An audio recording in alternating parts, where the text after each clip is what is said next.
Imagine waking up one morning, booking a ride-hailing car to get to work, and then ordering breakfast because you're too rushed. During a quick break, you make a few clicks to shop online on an e-commerce platform. In the evening, you ask a grocery delivery service to bring everything right to your door. With just those few actions, you've used nearly a dozen online platforms, sometimes without even realizing it.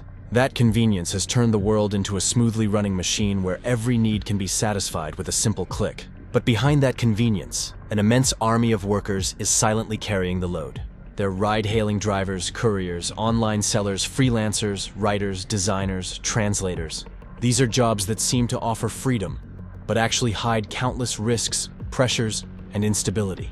It's estimated that by 2025 there will be about 540 million workers worldwide earning through digital platforms, generating more than $5,000 billion in profit. Those dazzling numbers force us to ask, who truly benefits, and who is paying the price? The documentary The Gig Is Off is the answer to that question. Without sugarcoating or glossing over anything, the film lays bare the dark corners of the platform economy, where invisible workers live with injustice and exhaustion in exchange for the convenience we enjoy every day. From here, the discussion no longer revolves around technology or profits, but touches a bigger issue: human rights in the digital age.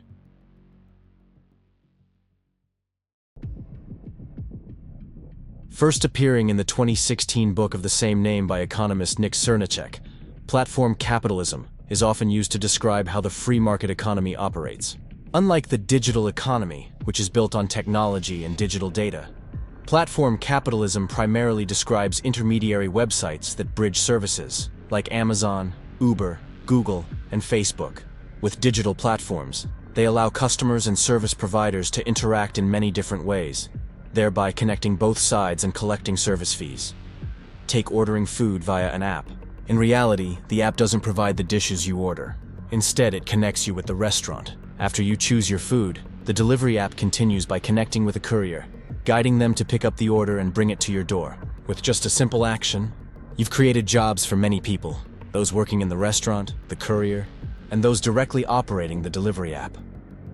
The unique point is that the number of users and ratings will determine an app's value, bringing the platform to even more users.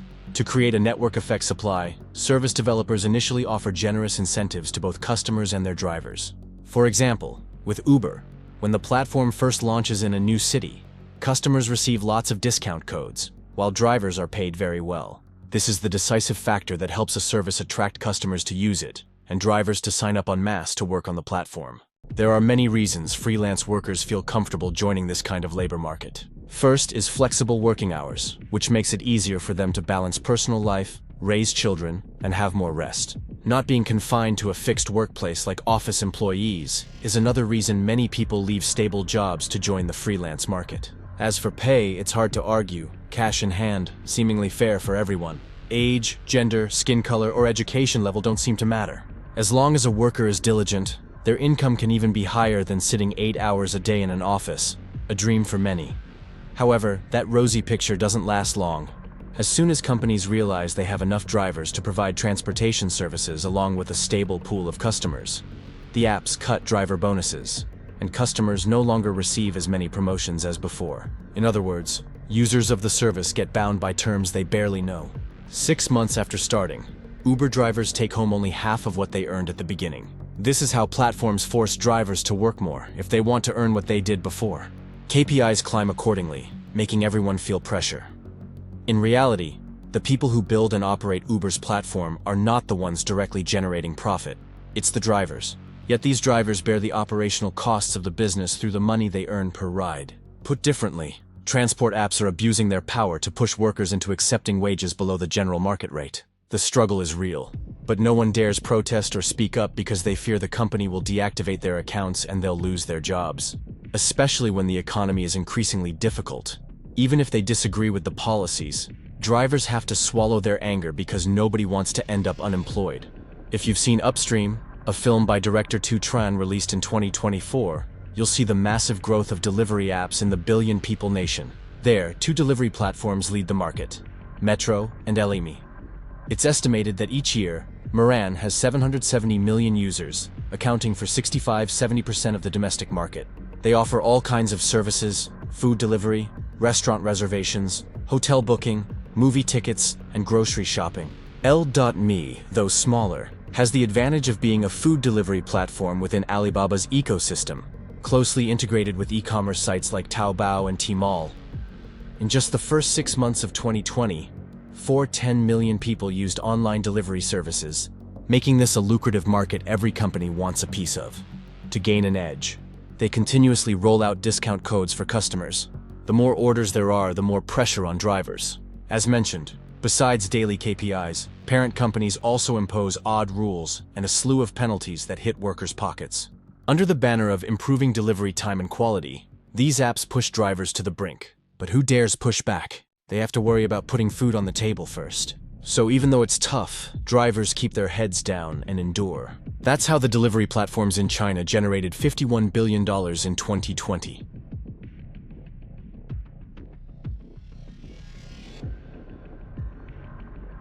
Beyond being ride-hailing drivers or delivery couriers, the reality is that the concept of freelancing is far broader than we imagine.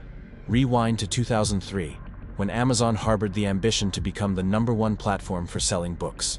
They had good reason: a massive trove of data. However, during data aggregation, they discovered numerous errors in book titles, images, names, and other product information, like a book being described one way but illustrated with the wrong image.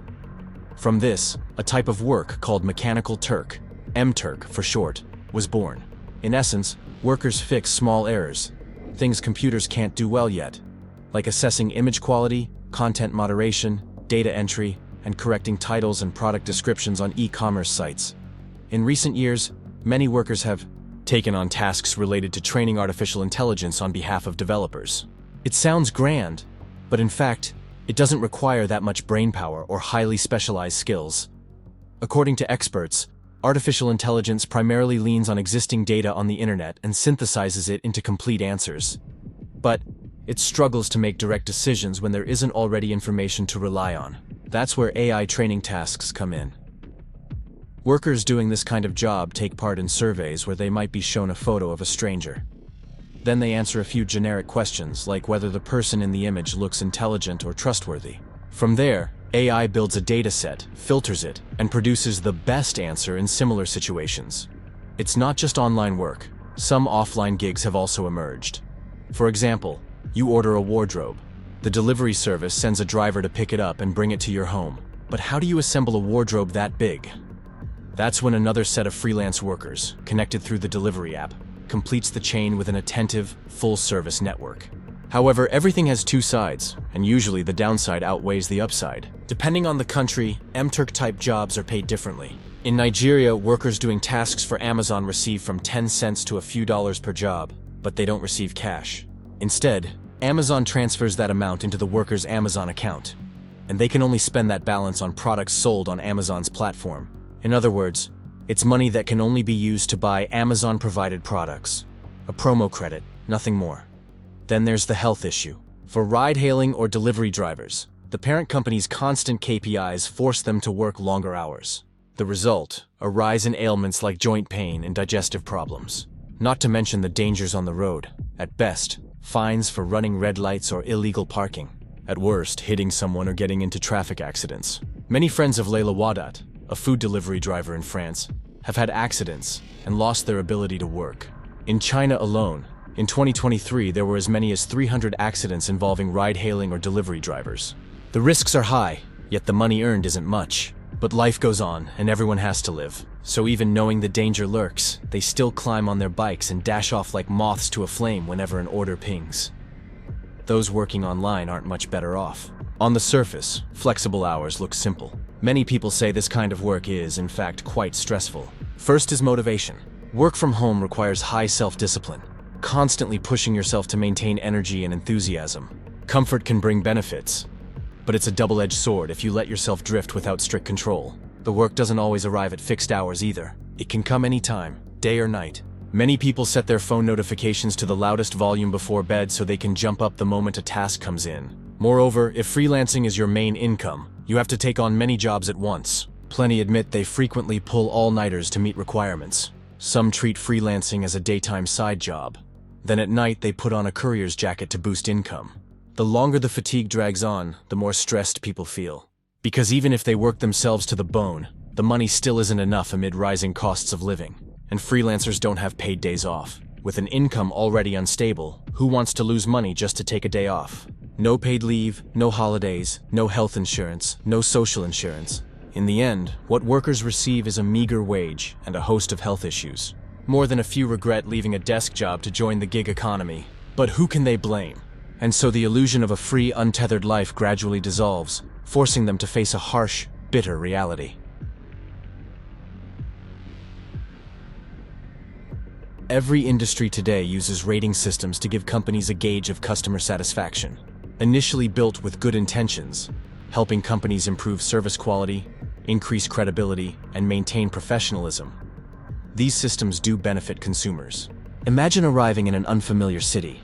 Open an app and you'll see restaurants and hotels rated on various criteria, so you can choose what suits you. With food delivery apps, a well-rated restaurant often goes hand in hand with better food quality. So for consumers, ratings are necessary and useful. But for workers on these digital platforms, it can be a nightmare. Many couriers in France are frustrated that a single bad rating can lead the parent company to lock their account, preventing them from continuing to work, even when the fault isn't theirs. Many drivers insist restaurants shouldn't use paper cups for drinks because they're too easy to burst during transport.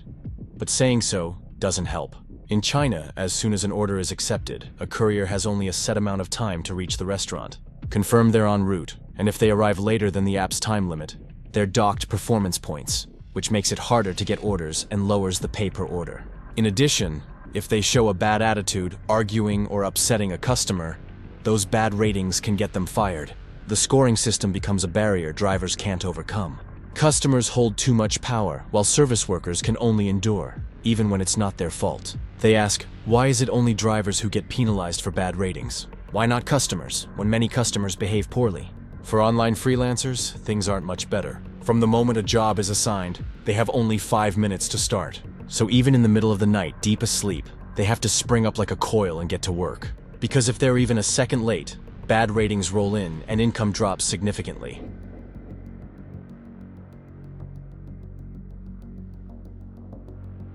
On May 1, 2020, the state of California enacted Assembly Bill 5, AB 5, to protect independent workers. This law requires companies to pay the state-mandated minimum wage, unemployment insurance, health insurance, social security, and offer paid leave to workers if they don't qualify as independent contractors. Under AB 5, workers must meet all 3 conditions in a strict legal test called the ABC test. Condition A. The worker has autonomy in how they perform their work and is not controlled by the company's methods. Condition B. The work they perform is outside the company's usual course of business. Condition C. The worker is customarily engaged in an independently established trade of the same nature. If all 3 conditions aren't met, the worker is not an independent contractor but an employee, meaning the company must fully comply with state obligations. For delivery and transport companies like Uber, drivers' work is clearly core to the business, so most drivers fail Condition B, which leads to them still being considered independent contractors and not receiving AB 5's full protections. Protests erupted, but to no avail. Things got worse when COVID-19 hit. Drivers couldn't go out to work. Business activities were suspended. Online jobs became scarcer than ever, making everything more difficult than before. Several interviewees in the film passed away due to the pandemic, while countless financial worries remained unresolved. Many experts argue that we need to act immediately to protect the public interest. They fear that, at some point, rampant consumerism will grow so powerful that it swallows everything, dragging all into a black hole of despair, where the poor only get poorer, while corporations grow stronger and exploit more ferociously. However, as mentioned, how to stand up to corporations, or how to ensure better lives for workers, still has no clear answer. Everyone needs to live, to have a stable job and decent income to support their families. And from now until a solution emerges, all anyone can do is grit their teeth and get through each day on meager wages. 88 minutes of The Gig Is Up is 88 minutes of raw, painful truth. Behind the glamorous glow of consumerism are exploited workers whose lives grow more precarious and unstable by the day. The film dares to ring the alarm bell. It's time for businesses to stop and reflect. Rather than chase short-term, red-hot growth, they need to aim for sustainable development with human well-being at the center. Fairness can only exist when both customers and workers are protected. Sometimes, just a small change in management or behavior can make a big difference. Ultimately, no matter how how advanced, technology only has meaning when it serves and uplifts people. That's the foundation for a fairer, more livable world. And that's Filmers' take on the film The Gig Is Up. Drop your thoughts in the comments so we can discuss together. Don't forget to like and subscribe for more content like this, and in case I don't see ya, good afternoon, good evening, and good night. Yeah.